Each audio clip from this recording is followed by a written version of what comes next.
Welcome to the Building Your Career podcast. I'm your host, Don Tarjanskis, and join us as we explore the world of construction.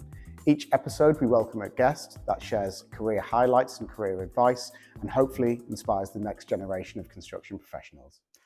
Hello, everyone, and welcome to another edition of the Building Your Career podcast.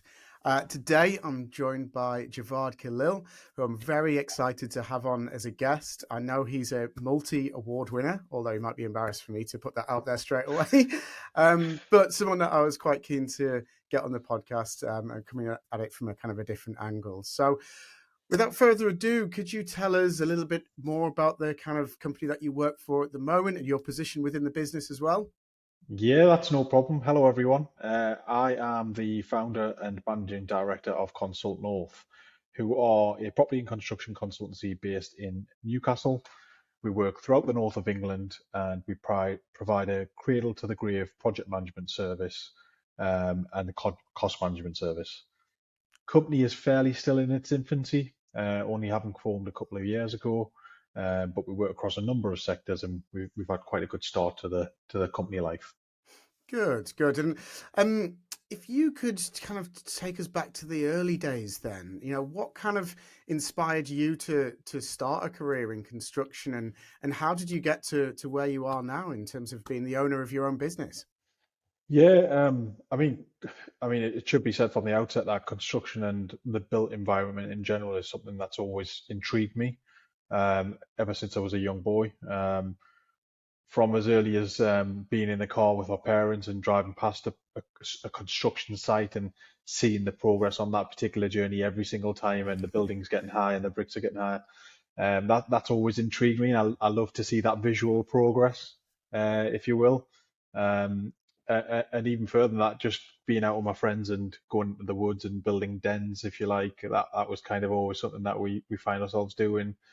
So, I mean, I'd love to be able to visualize that progress, which I think is very difficult to do in some industries, but construction is certainly one of those that you can go onto site week in, week out, and something has changed. And that's something I've loved about it, and something that I'm always happy to see, if you like. Um, and you get to see the client's vision from when it's just an idea in their head to all the way through of it being implementing via planning, via design, then through to construction, and then someone actually using that facility at the end. I think it's quite an interesting process. So I've sort of always been interested in construction, and it's always something I've always known in myself that's somewhere that I've wanted to head, and I was able to take the right steps through my education, and then fell into a construction career. And I think you've touched on a really important point there, is that you do genuinely see things progress. And every time you go to visit site or look at a new site, there's always something different and always something changing. So to be able to be involved in that process and to be able to manage that process as well is genuinely very exciting for a lot of people. And if you're just starting out in the industry as well, that's something within a few years that you can easily be able to do. Yeah. So if we could kind of turn back the hands of time, then if you could just speak to your younger self and give Yeah. yourself one piece of advice with everything that you know now about the industry, Yeah. what one piece of advice would you give your younger self when you first started out? The piece of advice that I would give my younger self would be to do a degree apprenticeship. Mm-hmm. That was a facility that wasn't around when I was beginning my career or making the choice to go to university. Mm-hmm. Apprenticeships were around, just to be clear, but it was to go into specific trades. Mm-hmm. There was never the opportunity to, for example, if I want to work as a QS professionally, which means as a client advisor, there was never the route to go into an apprenticeship to facilitate me doing that role as a career. Mm-hmm. I would have to go into an apprenticeship, which meant either being a bricklayer, a joiner, or a painter and decorator, which wasn't something that I wanted to do. I wanted to be into the professional advisory sort of role, working with clients and management of design teams. Brilliant.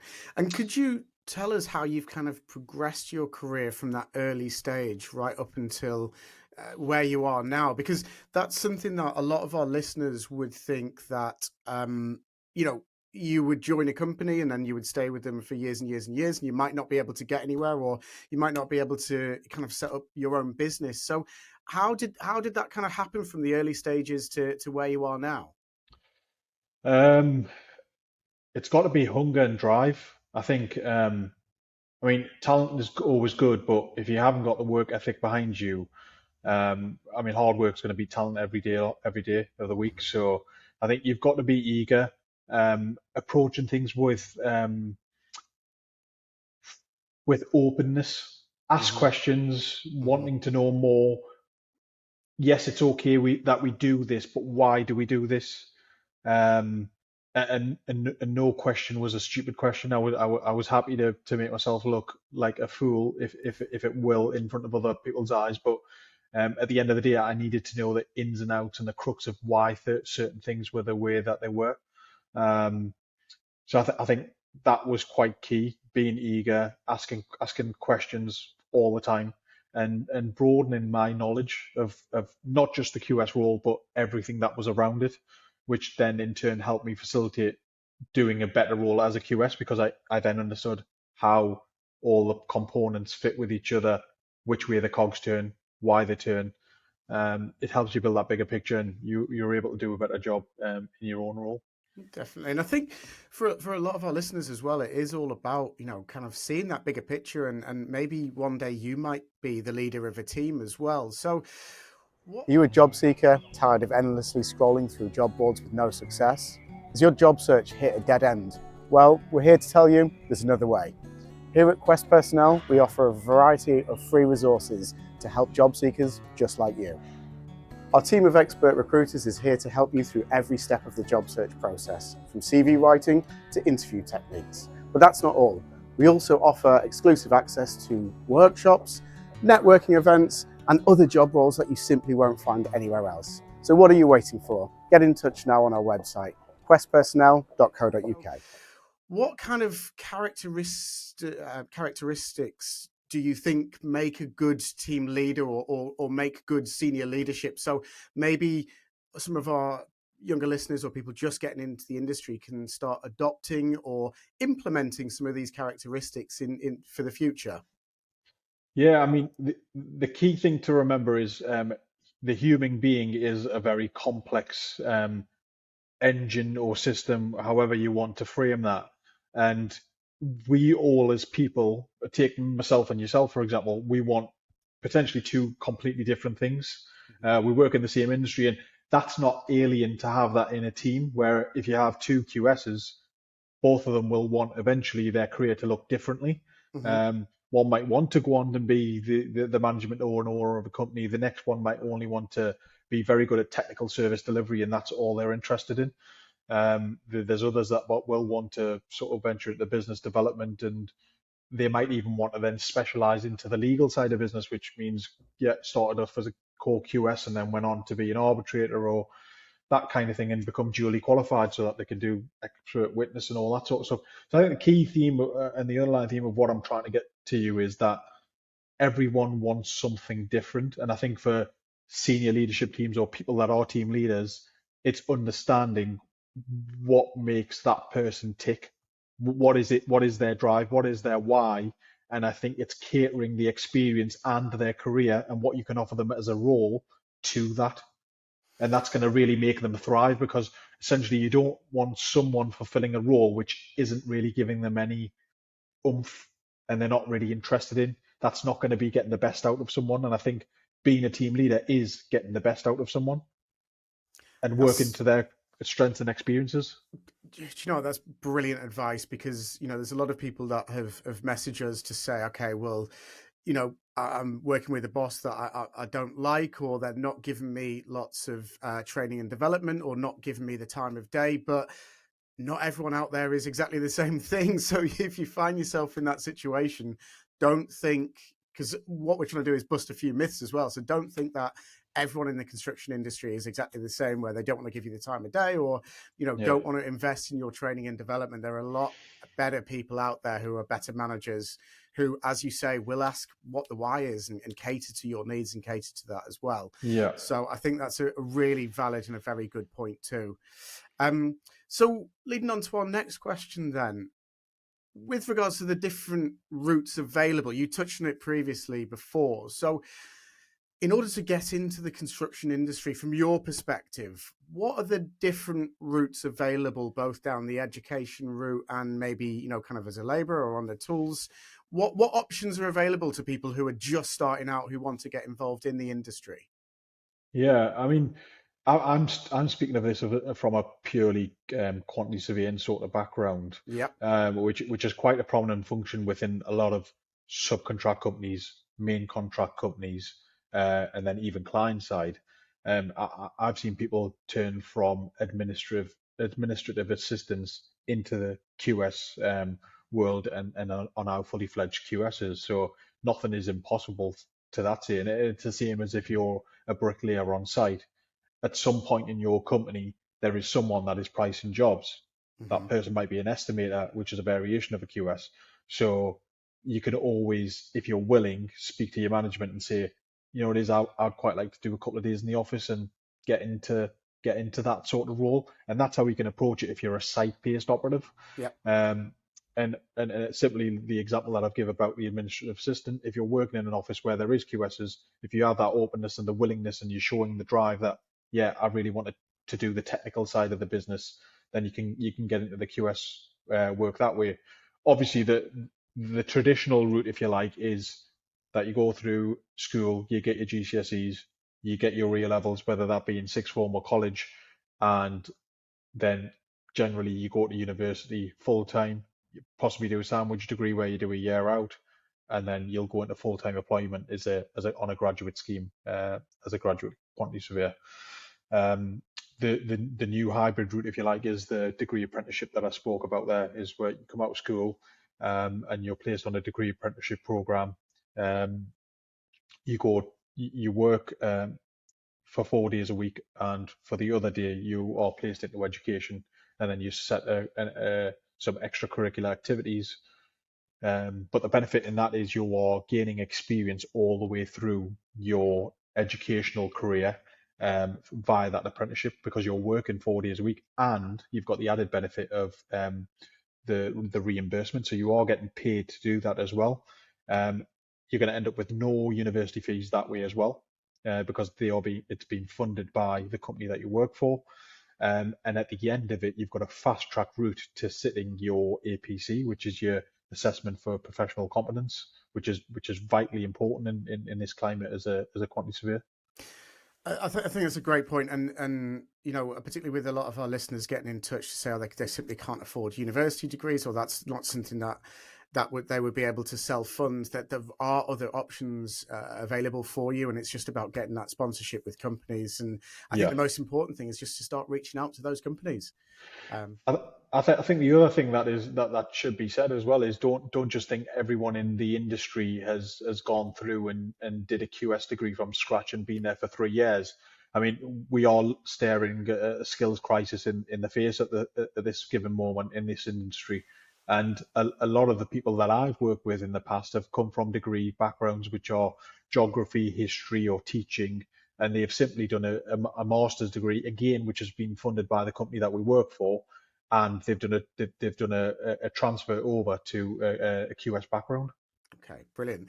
And just as a little bit of inspiration to some of our listeners, could you just elaborate and tell us a little bit more about the awards that you've kind of won recently and what you had to do to achieve them? I know sometimes people don't like blowing their own trumpet, but I thought that it was incredible. It was on your LinkedIn profile that I spotted.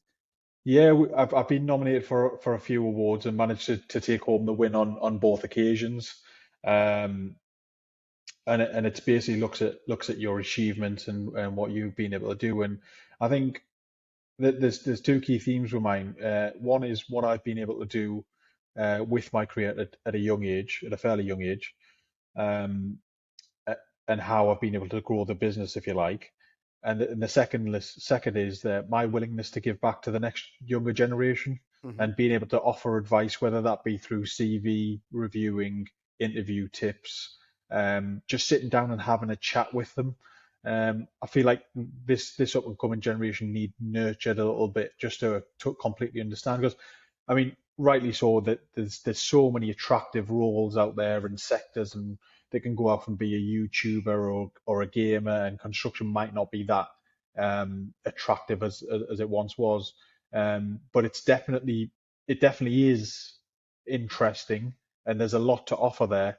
And I think those who are in the construction industry and are seen to be senior ambassadors of the industry need to be having those regular conversations to convey experiences and make people aware about people who are sitting at home and may not know anything about the industry, or that this is a valid career to go down. And that leads perfectly on to our kind of final question as well. And this is aimed, as you say, at more of our kind of senior management or even director level listeners. But what can people do in order to both attract and nurture young talent coming into the industry? I think it goes back to one of the core points that I've made here in one of the questions. It's understanding where people want to be in their career and what it is that they want to do.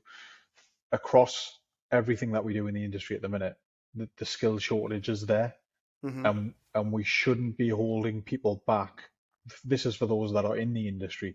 We shouldn't be holding people back from where they want to go, because all that's going to do is make more people leave the industry because they're not enjoying it. I think secondly is shouting and raving about what the industry has to offer, like other sectors do, which I don't think happens as much. I think a lot of people pay a lip service to it, but really the senior leaders need to get out there, get into schools, get into colleges, and really talk about the experiences that they've had, where it's led them in their career. And in my experience, it's generally the younger generation that go in to see the younger generation. And I get that there needs to be a little bit of relatability there, but how often do you hear about someone from the senior leadership going into schools and talking about the experience that they've had, how they've started, and where it's got them to? And I think that is equally motivating for a young person to hear. And I think you've touched on a really important point there, because I know the Chartered Institute of Builders has recently published a report to say we need 250,000 more people in the UK construction industry by 2027 just to sustain it. But what they probably haven't touched on now is the skills gap. It's not just getting people into the industry, but it's learning certain skills and certain ways of doing things. And as you say, there is a massive kind of skills gap in the industry. Well, that's because of the change in the aging demographic that we've got in this country, where there's more people who are the eligible retirement age than we have under 16. And that's going to create some significant issues within workforces, no matter what sector you're in. Brilliant. Well, I think that ties everything up very, very nicely. There's some real tangible advice there. And, you know, in terms of you progressing through the ranks and being where you are now, it's just a reach out to our listeners to say, you know, with hard work and determination, you know, you can get there and you can reach your goals and be either a team leader or the owner of your own business. So thank you very much for coming on as a guest. It's been really nice talking to you. Thanks for having me. Okay. Thanks very much. Thank you for joining us on the Building Your Career podcast. We hope you enjoyed hearing from our guest and learning about the different career paths available. Don't forget to like, comment and subscribe so we can reach even more listeners. And if anyone wants any free CV advice or simply wants to know the options available to them, don't hesitate to get in touch.